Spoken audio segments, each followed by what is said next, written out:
Well, I've got a problem. I've definitely got a problem. Is it less than 10 or more than 10? Oh, way more than 10. I've got 3 jet boats and Holy cow. pontoon boat, John boat. Yeah, but I'm in the business, and I don't get too sentimentally attached to any of them. Because they're all for sale. So, I guess probably right now I got a pretty nice boat barn. I probably got 40 different boats. And That was Bobby Bauer talking about his passion for boats. We find out what you need to know about choosing an inflatable boat today on the Wet Fly Swing Fly Fishing Show. Welcome to the Wet Fly Swing Fly Fishing Show, where you discover tips, tricks, and tools from the leading names in fly fishing today. We'll help you on your fly fishing journey with classic stories covering steelhead fishing, fly tying, and much more. Hey, how's it going today? Thanks for stopping by the Fly Fishing Show. Got a really great resources page. If you want to head over to wetflyswing.com/resources, check out all the recommended books from past guests we've had on this podcast. Bobby Bauer from Rocky Mountain Rafts is here to shed some light on choosing a raft for fishing. We find out which is the best floor to get for your fishing boat, why he loves the 10.5-foot raft, and what he recommends for main features when choosing a boat. Before we get started, let's hear from our sponsors. Sawyer offers a full line of modern and traditional products for oarsmen, canoeists, kayakers, and paddlers from all genres, providing unsurpassed function, performance, and beauty. The Sawyer Artisan Oar is their very popular square top oar with carbon fiber X-weave fiberglass shaft reinforcement, featuring prints of fish species from artists around the country, passionate about fisheries and fishing art. These oars showcase Sawyer's and the artist's ability to create rugged yet highly functional art. Head over to wetflyswing.com/Sawyer to grab your set today. That's Sawyer, Sawyer, to get started right now. OPST's rods represent decades of dedication to sustained anchor two-handed casting. A rod reflects its designer, and these rods are a true illustration of Skagit master Ed Ward's vision. The Micro Series from 3 to 5 weight comes exceptionally close to single-handed specs and is proving to be a unique tool for trout and smallmouth anglers. Head over to wetflyswing.com/OPST to check out the lineup right now. That's wetflyswing.com/OPST. This is going to be a fun one. Without further ado, here is Bobby Bauer from RockyMountainRafts.com. How's it going, Bobby? hey, beautiful day here. It's a little chilly. Don't think we're going to be out fishing today, but I have high hopes for the future. Nice. Yeah, I heard. Are you in Colorado, or where are you at? The company started out in Colorado in Crested Butte, basically in a garage, grew out of that facility really quick. We are in the New River Gorge region of West Virginia now, a little town called Fayetteville. We moved the whole shipping and logistics offices here to West Virginia, have a really long season, and it just made really good financial business sense. Gotcha. Cool. Well, we're going to dig into a lot of the background there on Rocky Mountain Rafts and everything. But before we get there, maybe just talk about how you first got into, let's take it to fly fishing. Maybe talk about how you got into that, and then talk about how you got into the boat building business, or the boat business, I guess. Yeah, well, it kind of started out at the same time. I started guiding rafts, whitewater tours, and on the New River in college back in, I don't want to date myself too much, but let's say the mid '80s. And the first season of guiding rafts, I grew up as a hardcore fisherman with my grandpa and my family. We were always outdoors.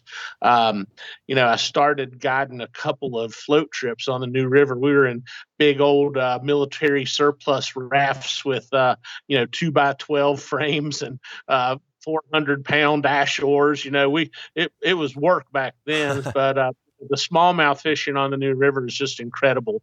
So going from the whitewater guide and fishing guiding, you had to work for it back then.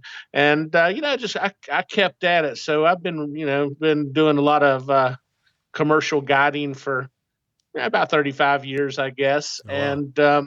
And, about 25, I guess we started really getting into fly fishing. It started to become popular. And, we were just a bunch of hillbillies with, cheap LL Bean Yep. rods or pro shop stuff. And, I always said, like, man, I'm a trout fisherman, but I just like doing it with a fly rod a lot better. So we're watched a lot of videos on VHS and read books. Nice. What was old Dave from Dave Whitlock. Dave Whitlock, man, his book was probably what really launched me into getting the lingo down and learning a lot. I actually got to take him and his wife fishing on the New River one time. It was one of my probably coolest days ever guiding, and really neat people. But anyway, we're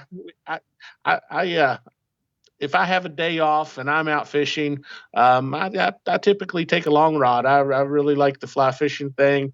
Not real, don't really care what kind of rod I have. I just want to do it. And sure. a lot of instruction and stuff. And that's kind of where my outfitter business is today. I do a lot of instruction for families and stuff and getting them into the sport.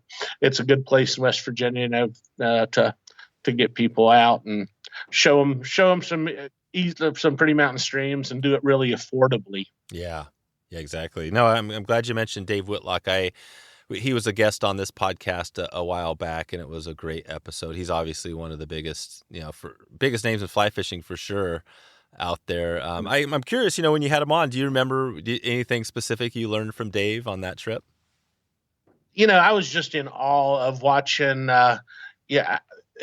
him and his wife. They were just it was beautiful. They were so fluid and it just second nature to them.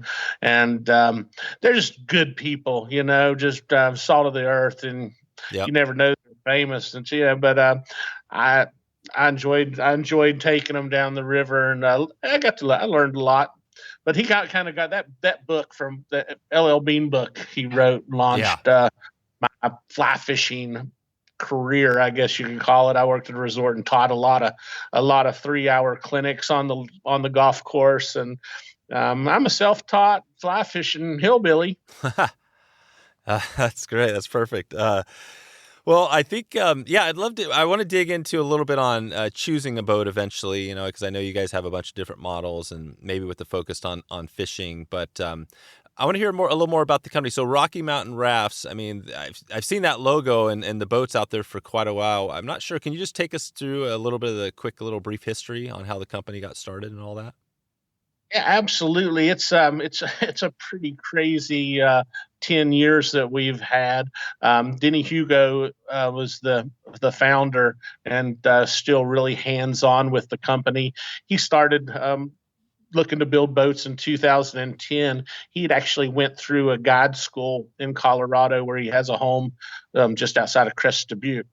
And he started piddling around selling some boats out of his garage, and he was selling, some of the entry-level boats. And then, of course, he had the other higher end brands, and he figured out there was really nothing in between. It was either you bought a bargain basement boat, or you spent half a year's income trying to get yourself into a rig. So, being a pilot, he traveled around the world, and he found a factory in Southeast Asia, in China, that is really, really good at what they do, and kicked off what's become just a great relationship. We travel over a lot. They come hang out with us. We take them boating, and we have a lot of fun.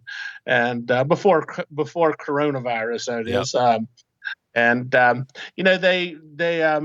were able to use a lot of the technology to cut the cost of the boats. One, they make their material in-house, so we didn't have to outsource that. No middleman, where quality control was at the utmost. They use, computer CAD type cutting machines. All of the Rocky Mountain Raft seams are triple welded. So instead of having to sit there with the glue and waiting for it to cure, we can build a boat that is a lot more bomber, and we make them really fast, comparatively speaking, comparing to a glue factory. And historically, PVC and glue hasn't really liked one another. So we started this in 2011. I came on, met Denny in 2012, and we really is kind of crazy. We started with just 3 models and 2 colors, and today we can barely count how many different models and colors and designs that we have. But I'm really proud of the boats. They still are definitely the best value boat on the market today. They run really good. They hold up really well. So we got an outfitter quality boat, that a weekend warrior can afford. So this has been like a 10-year deal. We've learned a lot, and you just continue to make the boats better.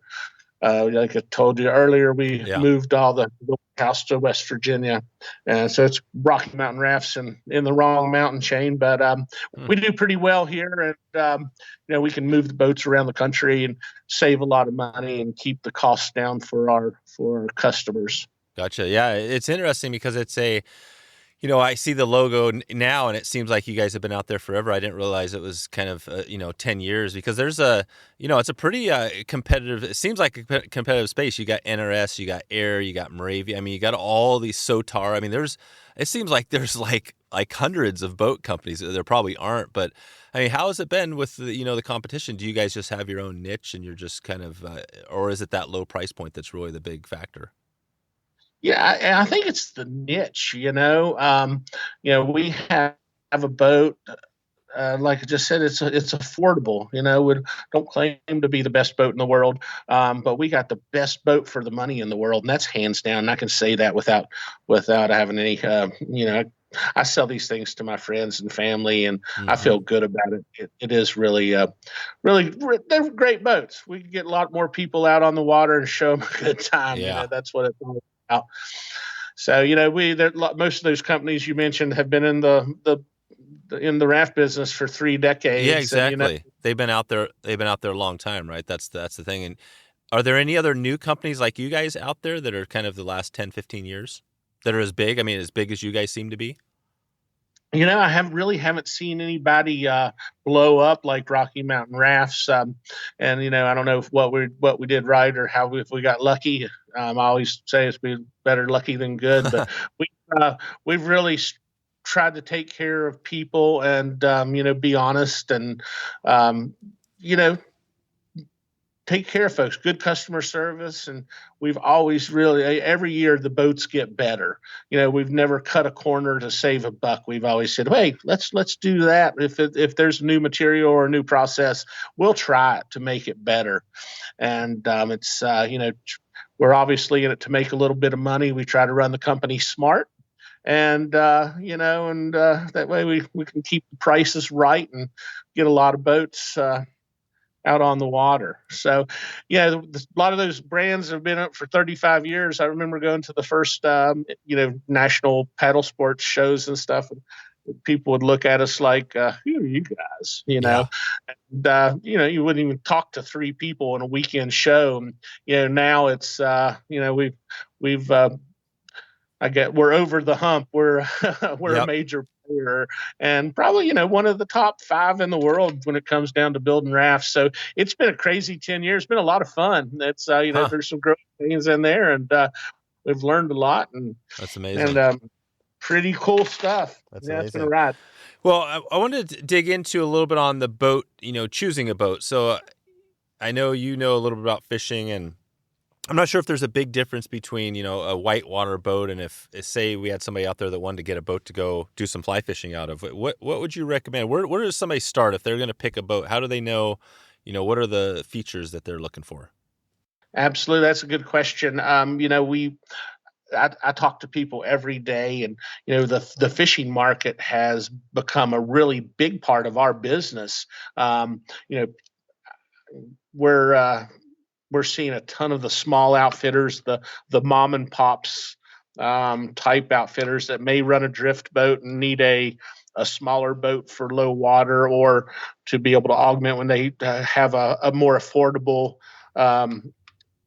rig to take, when they have peak days and stuff. We have a lot of small outfitters, coast to coast, from Maine to Washington to South Georgia, Arizona. We're all over the place. So the fishing boats are cool. And I talk to these guys, and I've been blessed to travel all over the country, and I fished a lot of these rivers, so I'm pretty familiar with them. You want to figure out, if you're just a weekend guide, how many days you're going to be out on the water, how many people you want to take, how big the people are. We have a little 10.5-foot boat that has become crazy popular. For for hardcore anglers' second boat. We call it the Storm. It's a 10.5-foot boat. And, it's a really cool piece for just two people, your oarsman and an angler that can set up front. So neat little boat. You take you into a lot of really skinny water, and it's real stable, and the price is right, depending on the frame. The boat's well under $2,000, and depending on how much what kind of frame you want. So you can get a really neat little boat for, below $3,500, and that's really appealing to a lot of people. What if you wanted to get more of an all-around boat where, you could get a couple guys in there on say a fly fishing trip they're doing, maybe down a rugged section where, a drift boat wouldn't work. But they also wanted to occasionally maybe load up for a 4-day trip, maybe change the frame. What would be the boat for that? What would you recommend? Our 14-footer is the workhorse of the Rocky Mountain line, and it's got big 20-inch tubes. It's a wide boat, so it's incredibly stable, and it floats really high. So you can run class 4 or 5 whitewater, whatever your skills will allow, and have tons of room for all the gear that we take out on a fly fishing expedition. So the 14-footer is the most popular boat. We came up with a new design in 2014, which has become insanely popular with our angler friends. We introduced the drop stitch floor. So it's like a stand-up paddleboard that's really heavy duty. It's an encapsulated true drop stitch floor that's laced into the tubes of the boat. It gives it a really stable platform. You're able to stand up and fish all, So the drop stitch boats are what's kind of, really put the icing on the cake for community, I guess you'd say. We build the drop stitch floors in 12, 13, and 14-foot models, and 16-foot, but they're more for hauling gear than fishing.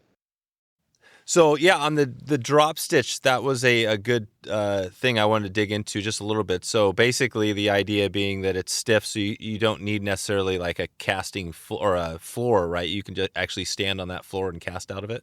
Yeah, the drop stitch floors and the RMRs are sweet. They're they run well with 7 pounds of air, even 3.5 to 7 pounds of air, and it's just a really stable platform. So it's nice and smooth. The boats are they float a little higher with the drop stitch floor, so you can get into some shallow water if you're going over sandbars or really lots of cobble and stuff like that. They definitely can get out there in skinnier water. That's right. Cool. And so basically you mentioned the 14-footer is a good one because you can get a bunch of gear. It's stable. I guess if you're doing more just the day trips with a couple of guys, maybe the 12-footer, would that be the better boat, a little smaller, but still similar to the 14? Yeah. I probably sell more of the 13-foot drop stitch boats for our recreational fishermen for the sole reason that, you can throw the 13-footer with a light frame up on top of a Subaru or a minivan. Oh, wow. And not have to worry about pulling a trailer. So that's always something that I ask people what their plans are as far as transporting the boat. You don't want to take a frame and boat apart and roll it up and put it in the back of a a Yugo every time you go out there and fish, So if you don't have a truck and trailer, you can adjust your boat to fit your lifestyle a little bit more.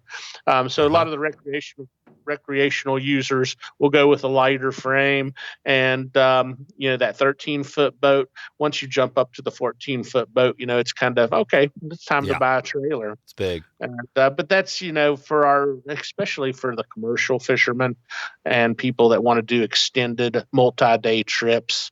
Use it for they're fishing with their buddies or taking their family on a 4-day adventure. That's the workhorse. That's the most popular boat we got.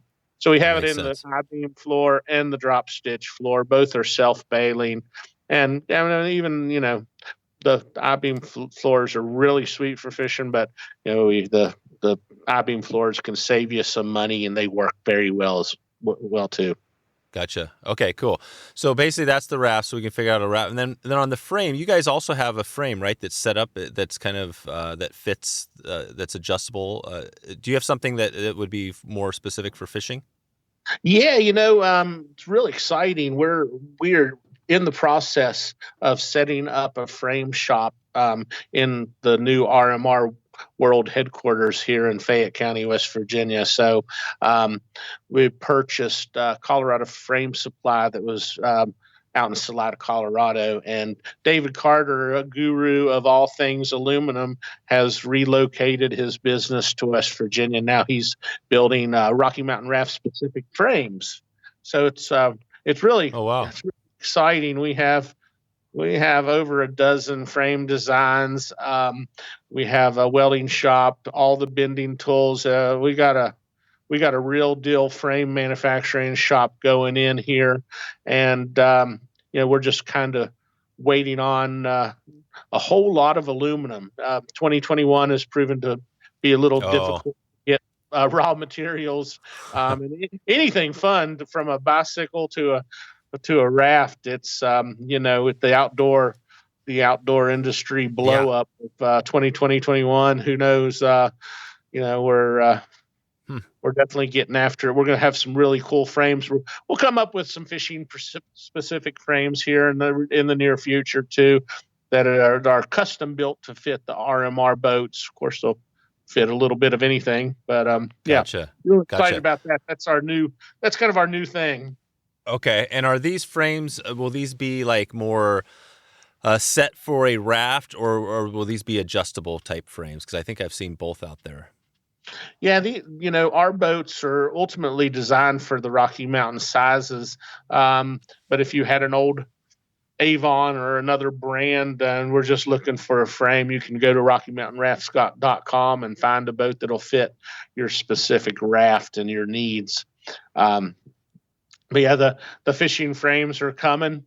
And we'll have multi-day frames and day frames. We'll have small frames for our play boats that are really popular nationwide.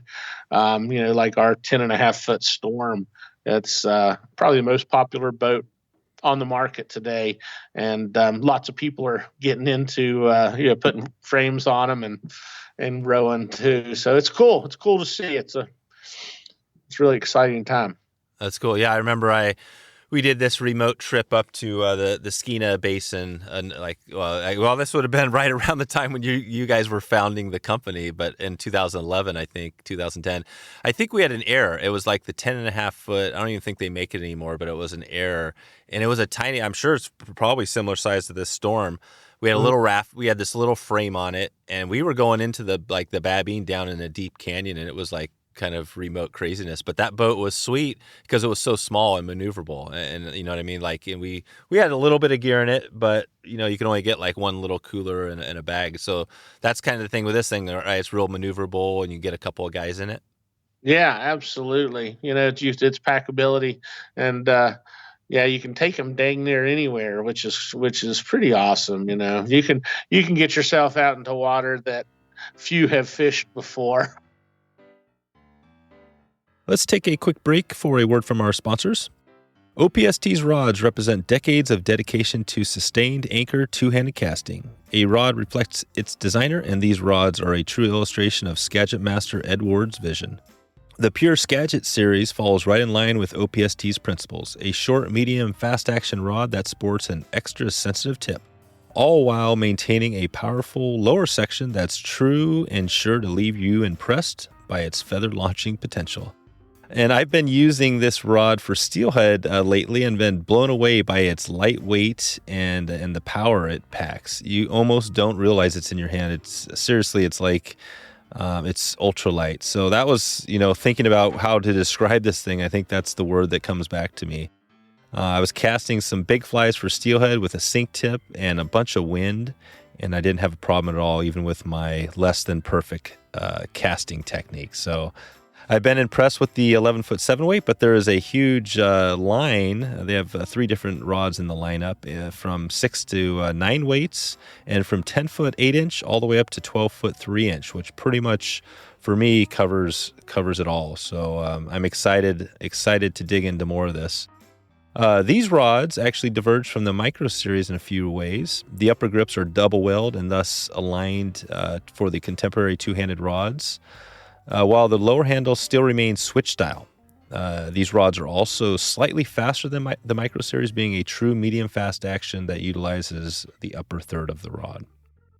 Targeted towards fishing large trout and up to Canadian and Alaskan king salmon, this series should cover all of the bases when targeting those larger fish. Head over to wetflyswing.com/OPST to check out the lineup right now. That's wetflyswing.com/OPST. Sawyer offers a full line of modern and traditional products for oarsmen, canoeists, kayakers, surfers, and paddlers of all genres, providing unsurpassed function, performance, and beauty. They design and handcraft every product in the USA, ensuring everything they make is from the highest quality materials with careful attention to detail. They take pride in their employees' stewardship of the environment and our country. In return, you have the assurance of knowing the product you receive from them is genuine, made in America, and cannot be replicated. I've been using Sawyer products for a long time now, which is why I'm definitely excited to share them with you on the podcast here. I've been down some crazy technical whitewater and mini fishing adventures that put me in places that were where I had to make a good move. And I love the design, the power, the performance, and always knowing that I can count on that stroke, even when you need to make, that one to get past the rock or whatever. You can always count on Sawyer for that. And you can count on them as well. Sawyer products are designed by paddlers, oarsmen, and surfers alike to fully meet your performance needs. Pick up one today and experience the feel of water. Head over to wetflyswing.com/Sawyer to grab your set today. That's Sawyer, SAWYER, wetflyswing.com/Sawyer to get started. Okay, back to the show. So, and on the frame, so now this frame is basically, like you said, it's kind of fit to the raft. So if you had that 14-foot raft, what are you thinking about the fishing frame? What is this thing going to have? What are the features going to be for the frame? How would it be different than your normal rafting frame? The way that Dave and I have started looking at the fishing frames, we're trying to not just to copy everybody else's ideas of what's been built for decades out west, up in Idaho or wherever these frames started. We're going to look at doing some lighter, more portable frames to start. When you jump into a new venture like this, you got to have a little bit of baby steps. Mm-hmm. It's real hard to build everything people want right at first, but we'll have a 4-bay frame for a 14-foot raft, for instance, but we want to use some poly deck, which is like the white cutting board material, to where people could sit on it. So we're looking at building like some family-friendly frames that can be set up for fishing and still be used for, your 3-day overnight adventure with the kids. So starting out, our fishing frames are going to be pretty simple. And then as we move forward in the product line, we'll start doing a lot, the anchor mounts and probably try to shy away from to the casting platforms. If we build anything like that, we've been working on a inflatable casting platform, which is pretty neat. We built a couple prototypes, and I think we're going to try to keep working on that, which is a cool little feature. Oh, nice. Yeah. Yeah, that's awesome. Cool. Well, we'll be I'll keep an eye out here this next year. So these things, you think maybe in the next few years we'll be seeing these some of these new frames? We've got I don't know how many thousands of feet of Schedule 40, 60, 61, aluminum pipe coming. It was supposed to be here already, but we're looking at about between 4 and 5 weeks, we're going to have a tractor trailer full of this stuff. The shop is ready to rock and roll. All the fittings and the oar towers, they're building everything they can without the pipe. And we're taking basically pre-orders.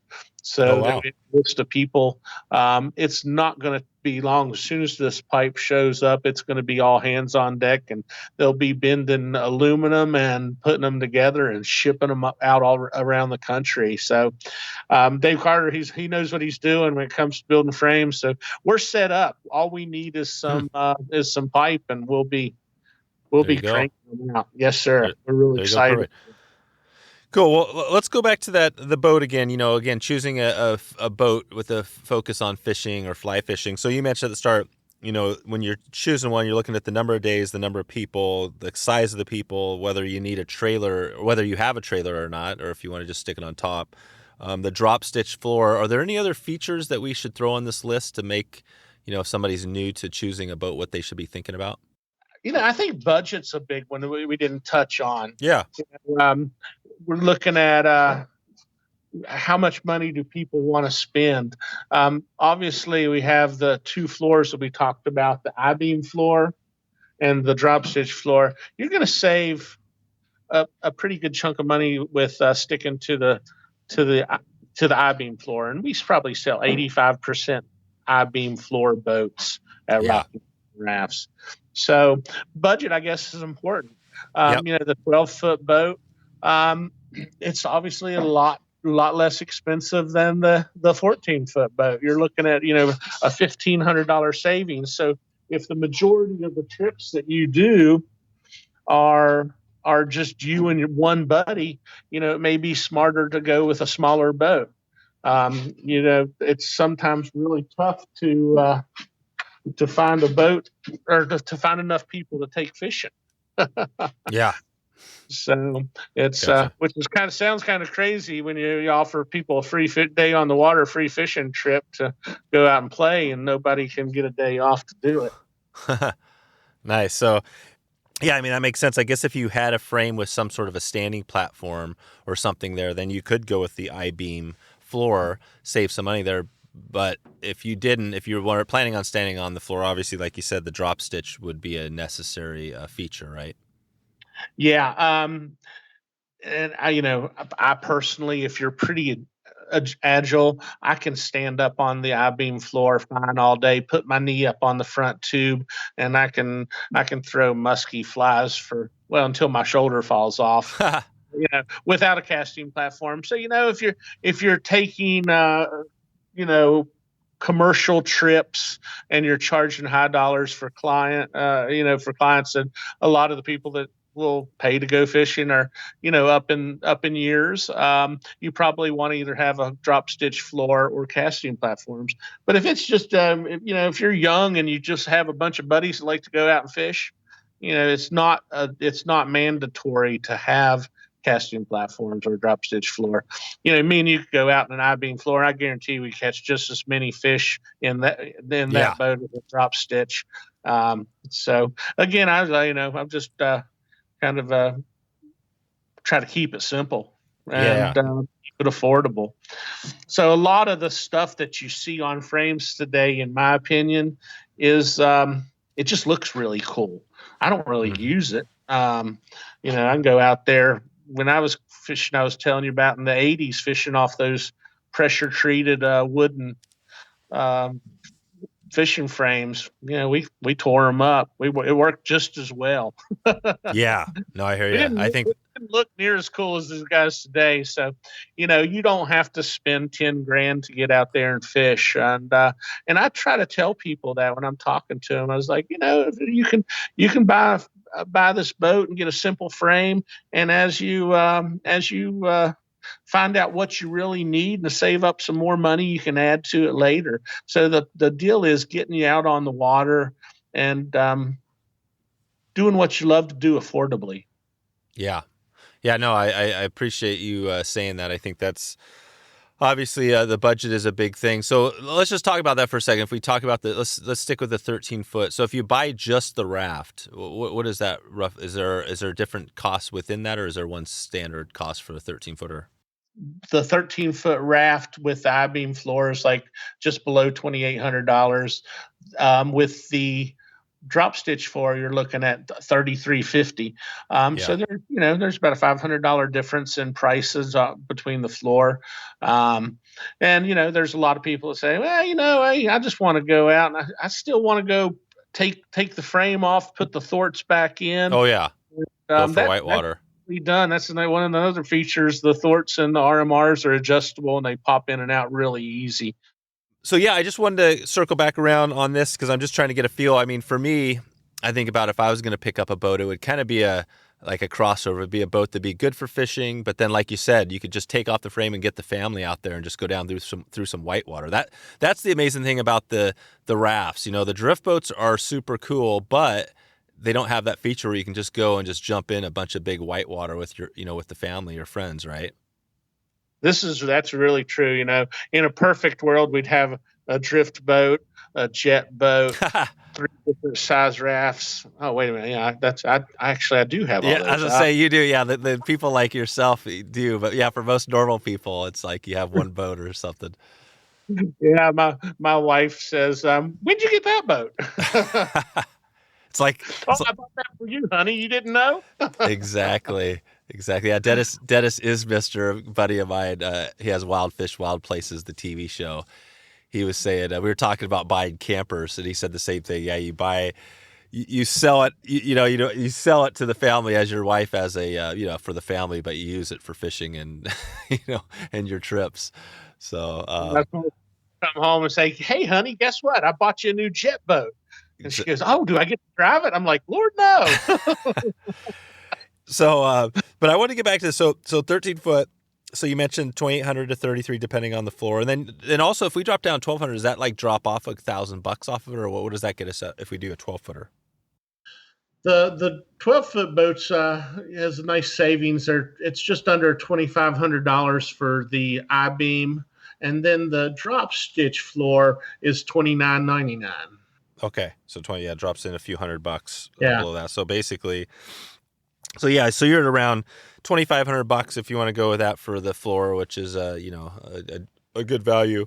And then you add the frame. So these frames are probably I'm not sure. I'm just guessing that they're going to be. I'm not sure if you guys have a price list, but that's going to add on a little more. So yeah, you're going to be up. Once you get all the bells and whistles, depending on what you do, you're going to be in probably the $4,000 range, right? Somewhere in that range. Yeah, that's why I was saying that why the little 10.5-foot Storm is so popular. Oh, right. It's under $2,000 in the frame. You're looking at a full fishing frame from one of the manufacturers that that we've used in the past for under $1,500 for the frame and with anchors and all the other bells and whistles. So that's why that boat, I think, is so popular, because it's affordable and it's easy to transport, and you can pop the frame off and R2 it with your girl or your buddy. It's just a really fun little easy boat to own, and we sell them faster than we can build them. So we call it the 10.5-foot. We call it the Storm.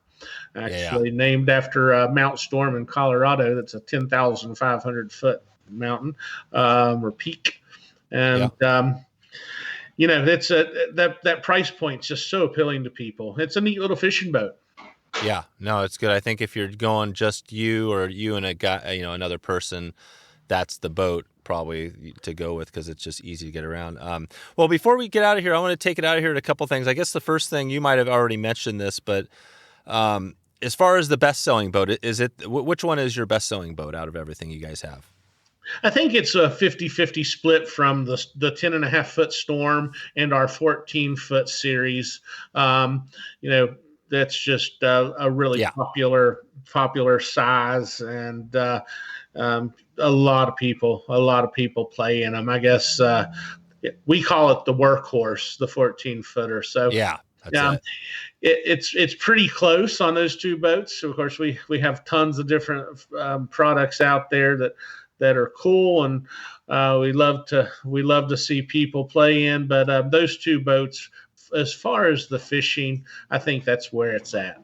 Yeah, that's where it's at. Okay, and I was going to touch on just briefly. I'm not sure because I had a question about this, but I saw is it Tight Inflatables, another kind of connected website or boat? That's affiliated with you guys, right? Yeah, and there's a lot of fishing boats out there, and I always tell buyers beware. If it sounds like it's too good to be true, it probably is. You see boats, I see fishing packages that are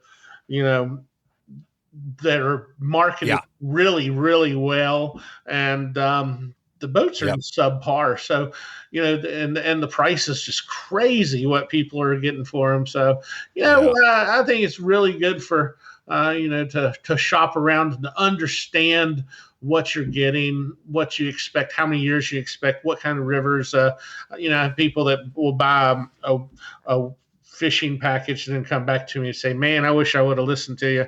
Or, so just beware. There's a lot of people out there selling stuff that looks good until you get it. It's like, yeah. Is there any way to tell, that's a good point, because I think it is obviously depending on where things are made and the type of material. It sounds like your guys' boat, your material, is it PVC, and it's made in the US?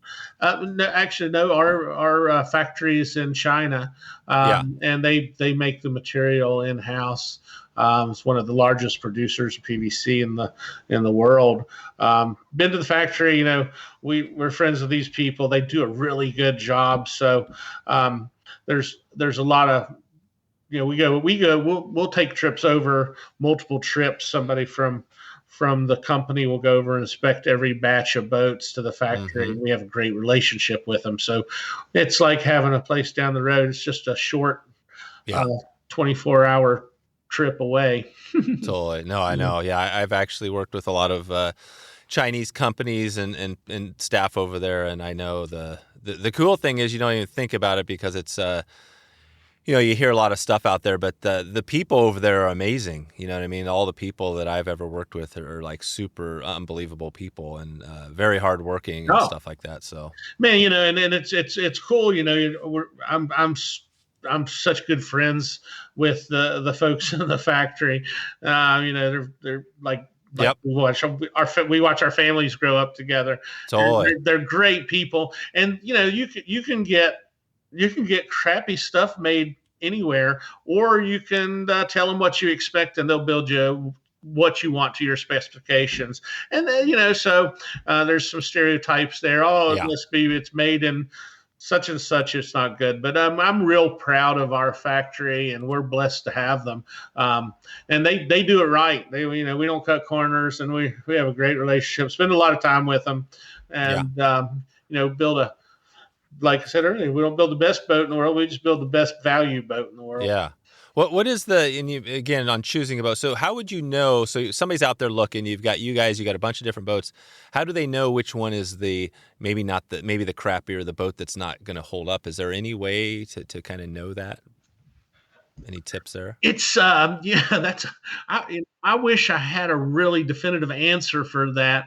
I've a lot of times, the internet is a great resource. You can use the Mountain Buzz, or type in reviews, or you can call around. I talk to people every day, and I don't badmouth anybody's boats. I just will point out the differences. There's a really affordable rafts out there that say they have drop stitch floors, for instance, and it's no more than an old style bucket boat where they punch some holes in the wrap floor and put a a thin, like flimsy drop stitch cushion in the bottom. Yep. And it's a really affordable way to manufacture a boat. But they don't perform well at all, So, when people say it's a drop stitch floor, in my opinion, it's got to be a real drop stitch floor like you would find in a Maravia or an RMR or a high-end Sotar. The inserts, they do well in like a cataract style or even like an inflatable kayak. That works real well, but in a big raft, you have they don't track well. They slide all over the water. They don't bail well. You get a lot of sediment in between the cushion and the bucket boat type floor, and so I've always been one to kind of shy away or try to warn people off from those. And you can just see, like Grandma said, if it sounds too good to be true, that's true. It probably is too good. I think you're right, Bob. I think that's the point, is that, when you talked about your prices, the 2,500, 2,800, I mean, those sound reasonable. You know what I mean? It doesn't sound like if you would have came up and said, well, we got our 13 footer and it's $1,800, I would have been like, well, man, how can you build that boat? I mean, it can't be that much cheaper than everybody else, right? Right. That's the sort of thing you're talking about, right? Correct. And you can't really compare the Rocky Mountains to, say, a high side. They're a completely different animal. They're glued. They're made out of hypalon. They're definitely they're great boats. But that's a whole nother level. That's a whole different whole different financial commitment to get you on the water. I love the boats. I love them. They last forever. Yep. And if you take care of a Rocky Mountain Raft and you store it right and you transport it right, you'll probably get sick of the color before you wear it out. That's for sure. Yeah, cool. Well, this is good. I'm going to take us out here. I'm just curious, as far as a resource, again, I'm trying to think of that person who's in the market to buy a new boat, and maybe they'll go with you guys, or maybe they've got some other ideas about it. But I mean, where would somebody, if they want to learn more about choosing a boat or resources, is there any resources online or anything else you'd recommend, books or videos or anything like that, where they can just learn more about rafts? There's a ton of pages on Facebook, for instance. Oh, really? That are, I know here in West Virginia, I'm probably a member of 24 different forums for fly fishing, rafting, networking, from New River Whitewater to podunk fishing bums and everything in between, West Virginia angler. So in this state, there's a great amount of just great knowledge and networking potential on the social media end. And I spend probably too much time on it. Don't tell the boss. But I learned a lot. And if you have a question, you can reach out to groups like that. And I think that's the case in any state that you're in. If you're one that has the Facebook, and I don't really show pictures of my cat too often or anything. I don't have a cat. No. I do. Now, a cataract. I do have a cataract. I don't. That's right. Another one of your boats. How many boats do you have, by the way? Tell me. What's the total number? Well, I've got a problem. I've definitely got a problem. Is it less than 10 or more than 10? Oh, way more than 10. I've got what? Oh my gosh! Yeah, amazing. I've got 3 jet boats and holy cow, pontoon boat, John boat. But I'm in the business, and I don't get too sentimentally attached to any of them. Because they're all for sale. So, I guess probably right now I got a pretty nice boat barn. I probably got 40 different boats, and no kidding. A lot. I got a lot of toys. So what play with them. What would we do if we walked into your boat barn right now? Just take us there. Open the door. What does that look like? Oh, I've got, I build some rescue boats with Rocky Mountain Rafts. So I've got rescue boats. I've got inflatable kayaks, stand-up paddle boards, sit-on-top kayaks. Like I said, I mentioned the jet boat. That's one of my other business. I do tours in jet boats. Oh, wow. And we play on the water a lot. I've got a kind of a raft for every every type of trip. Yep. We take my wife's a raft guide as well, and she's wow. a fishing guide. She loves it. If I ask her, hey, honey, what do you want to do for our anniversary? She'll say, I want to go smallmouth fishing. Nice. So she's a keeper. Cool. So we get out and play a lot. The kids paddle. They have their own inflatable kayaks. They have they have a little a fat cat that they play in down at the river, and we live on the river in the summertime. We have a little shack down on the river, and that's it's boat access only. So you got to have boats to get over there. There you go. And where are you guys at? So you're in. Is there a river, without telling any secrets, or is there like a home water you guys fish? Or yeah, we are New River people. So it's the New River. In West Virginia, we spend the majority of our time in the warm months on the New River, and it's just an amazing smallmouth fishery. So I do, where most people say, oh, fly fishing, man, where you catch, how many trout you catch? I was like, well, I do more smallmouth fishing, and I like to throw the big musky flies. And so my favorite fish on the fly is smallmouth bass in fast moving water. It kicks butt, man. There is not much more fun to be had than a 20-inch smallmouth in current on a 6-weight. Yeah. It's just, they are rocket ships. They, I put it up against a bonefish any day. Yep.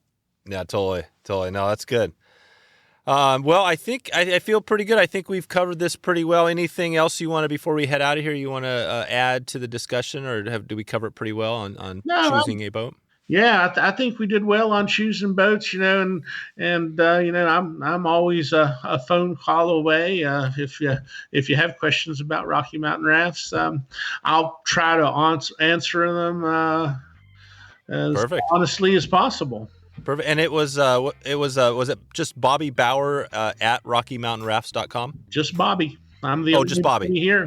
No Bauer, just Bobby. Yep. So Bobby at Rocky. Okay, perfect. I'll put links to that in the show notes so people can connect with you. And then, I just want to thank you today for coming on and sharing your knowledge, and definitely great to connect with you. Yeah, it was a lot of fun talking to you. If we could just get the temperature up and get this damn snow to stop, I think we'll be. I got my little 2-weight. I'm ready to go after some brookies here in the next couple weeks. Oh, there you go. Awesome. All right, Bobby, we'll talk to you soon.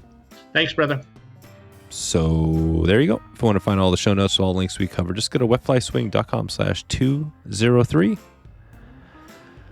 If you can, head over and check out the members group. You can support this podcast for about the price of a cup of coffee. That's wetflyswing.com/members to check out and find out more.